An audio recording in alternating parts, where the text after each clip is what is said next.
Hi everyone, my name is Abby. I'm a fashion design intern. I'm a fashion intern in Milan. I am here for a fashion business internship. I'm a fashion PR intern here in London. We're working with this designer and we're helping her with the photo shoot of her dresses. Not only do I get to learn a lot about fashion here, but I learn about it throughout the world because we have a lot of global clients. It's a great resume builder. It gets you out there. It gets you to meet new people and new experiences.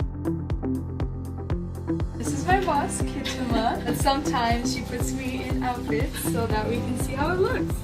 Being able to work with their lookbook and just helping them grow as a company is something really special to be proud of and to take away from this experience. I love it, and I'm so glad that I took this internship. It's been like the best possible decision I could have made.